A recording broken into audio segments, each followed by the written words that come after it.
Nah, dulu itu kan sempat heboh ya soal kesepakatan dagang antara Indonesia sama Amerika Serikat. Kontroversial banget. Tapi pertanyaannya, cerita yang kita dengar di media itu apa beneran begitu kejadiannya? Iya kan? Coba ingat-ingat deh, judul-judul beritanya kan seragam banget. Bunyinya tuh kurang lebih, Indonesia tunduk sama Amerika di bawah pemerintahan Trump. Katanya sih kita dipaksa setuju sama deal impor gede-gedean yang katanya nih bakal ngerugiin negara kita banget. Tapi, benarkah ceritanya sesederhana itu? Nah, analisis yang mau kita lihat bareng-bareng kali ini nunjukin sesuatu yang wah beda banget.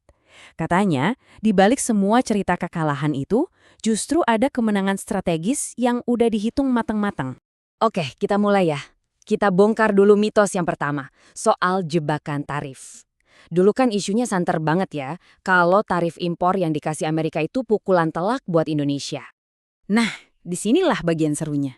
Coba kita bandingin deh angkanya. Tarif 19% buat Indonesia itu ternyata jauh lebih rendah dibandingin sama pesaing-pesaing utama kita. Lihat aja tuh, Vietnam sama India kena 60%, Tiongkok malah 100%. Jadi ini sebenarnya bukan hukumin kan, malah jadi keuntungan kompetitif buat kita. Dan ini puncaknya. Angkanya 0%. Betul, 0%. Ini tarif buat apa coba? Buat komoditas andalan kita, CPO, minyak sawit mentah, 0. Angka sesimpel ini bener-bener ngubah semua permainan. Jadi udah mulai kelihatan kan polanya? Ini bukan cuma soal dapat tarif rendah. Ini langkah yang super strategis buat ngerebut lebih dari 90% pangsa pasar minyak sawit di Amerika langsung dari tangan saingan berat kita, Malaysia. Oke, soal tarif kayaknya udah jelas ya. Sekarang kita pindah ke mitos kedua yang nggak kalah hebohnya, yaitu soal pembelian paksa. Pertanyaannya, bener nggak sih Indonesia itu dipaksa belanja macam-macam barang dari Amerika? Contohnya soal bahan bakar. Dulu kan dibilang kita rugi bandar karena harus beli bahan bakar dari Amerika senilai 190 triliun. Tapi kenyataannya gimana? Menurut analisis ini, kita tuh sebenarnya cuma ganti jalur beli aja.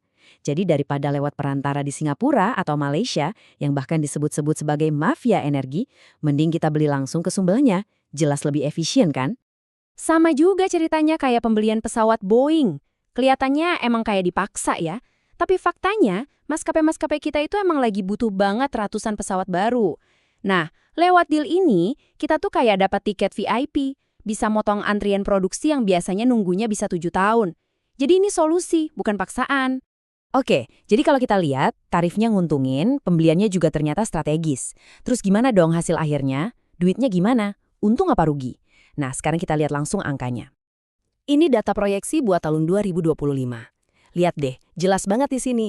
Ekspor kita ke Amerika, nilainya 583 triliun rupiah. Sementara, impor kita dari sana cuma 185 triliun rupiah. Wah, jomplang banget kan? Artinya apa? Ya artinya kita surplus, untung besar. Selisihnya itu hampir 400 triliun rupiah. Ini keuntungan bersih buat Indonesia. Gila, gede banget kan? Dan ceritanya nggak berhenti di situ. Proyeksinya nunjukin, di tahun 2026, angka surplus ini bisa meroket 2 kali lipat, jadi 800 triliun rupiah. Wow! Nah, setelah kita lihat semua kepingan puzzle-nya satu persatu, kesimpulannya jadi jelas banget ya. Dan ini bener-bener ngebalikin 180 derajat narasi awal yang selama ini kita dengar. Jadi intinya apa? Menurut analisis ini tuh bukan cerita kita nyerah atau kalah. Sama sekali bukan.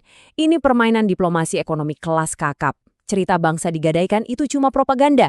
Kenyataannya, Indonesia justru main cerdas. 1, kita ngamanin pasar ekspor terbesar kita. 2, kita singkirin saingan. 3, kita lepas dari ketergantungan energi sama negara tetangga. Dan bahkan yang keempat, kita bisa manfaatin situasi politik AS waktu itu buat keuntungan ekonomi nasional. Jenius.